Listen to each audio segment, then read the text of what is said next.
புதுச்சேரியில் 3 நியமன எம்எல்ஏக்களை நியமித்து பிறப்பிக்கப்பட்ட உத்தரவை ரத்து செய்ய கோரி சென்னை உயர்நீதிமன்றத்தில் சட்டமன்ற உறுப்பினர் லட்சுமி நாராயணன் வழக்கு தொடர்ந்துள்ளார். இதுகுறித்து அவருடன் நமது செய்தியாளர் விவேக் நடத்திய கலந்துரையாடலை தற்பொழுது பார்க்கலாம்.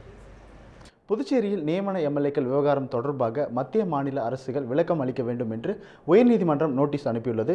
இது குறித்து அவர்கள் பொதுநல வழக்கு தொடர்ந்த புதுச்சேரி சட்டமன்ற உறுப்பினரும் பாராளுமன்ற செயலருமான திரு லட்சுமி நாராயணன் அவர்கள் நம்மிடையே இருக்கிறார். அவரிடம் இது குறித்து கேட்போம். ஐயா வணக்கம். நீங்கள் புதுச்சேரியில் ஒரு பெரிய விவகாரம் ஆகிட்டு இருக்குது, இந்த நியமன எம்எல்ஏக்கள் விவகாரம். நீங்கள் தான் இது பொதுநல வழக்கு போட்டிருக்கீங்க, அதை பற்றி உங்களுடைய கருத்துக்கள் சொல்லுங்கள். புதுச்சேரி சட்டமன்றத்திற்கு 3 நியமன உறுப்பினர்களை நியமிப்பது சம்பந்தமாக மாநில அரசிற்குத்தான் அதிகாரம் இருக்கிறது, மத்திய அரசிற்கு அதிகாரம் இல்லை, அப்படி ஒரு மரபும் இதுவரை இல்லை என்று நாங்கள் மத்திய அரசு அப்படி ஒரு முயற்சித்தால் அதற்கு தடை செய்ய வேண்டும் என்று பொதுநல வழக்கு ஒன்று போட்டிருந்தோம்.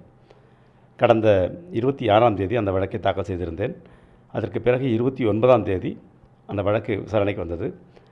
மத்திய அரசினுடைய உள்துறை செயலருக்கும் மாநில அரசினுடைய தலைமைச் செயலருக்கும் அந்த நோட்டீஸ் அனுப்பப்பட்டு அவரிடத்தில் விளக்கம் கேட்கப்பட்டது. அதற்கிடையில் இந்த வழக்கு நடந்து கொண்டிருக்கின்ற பொழுதே மத்திய அரசு தானாகவே தேர்ந்தெடுக்கப்பட்ட மாநில அரசை கலந்து ஆலோசிக்காமல் தன்னிச்சையாக 3 உறுப்பினர்களை புதுச்சேரி சட்டத்திற்கு விரோதமாக நியமித்தது. நியமித்த உடனேயே அந்த உத்தரவையும் அதற்கு பிறகு மாநிலத்தினுடைய துணைநிலை ஆளுநர் கிரண்பேடி அவர்கள் அந்த 3 பேர்களுக்கும் பதவி பிரமாணம் செய்து வைத்ததையும் இன்று காலை வந்த வழக்கின் போது நாங்கள் உயர்நீதிமன்றத்திற்கு தெரிவித்திருந்தோம். அது மட்டுமல்லாமல் இப்பொழுது மாறியிருக்கிற சூழ்நிலை கருத்தில் கொண்டு நாங்கள் ஏற்கனவே போட்ட வழக்கினுடைய தன்மையை மாற்றுவதற்காக ஒரு புதிய மனுவையும் கொடுத்திருந்தோம். ஏற்கனவே தடை உத்தரவு கேட்டிருந்தோம். இப்பொழுது தடை உத்தரவு கேட்டிருந்த வழக்கையும் மீறி அவர்கள் இப்பொழுது நியமித்திருக்கின்ற காரணத்தினால் அந்த நியமனத்தை ரத்து செய்ய வேண்டும் என்ற புதிய ஒரு மனுவையும் சேர்த்து போட்டிருந்தோம்.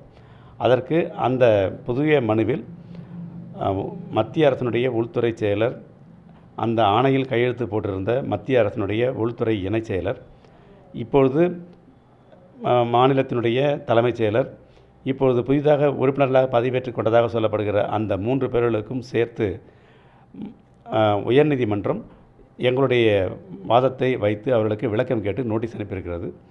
இந்த வழக்கு வருகிற 12ஆம் தேதி விசாரணைக்கு வருகிறது.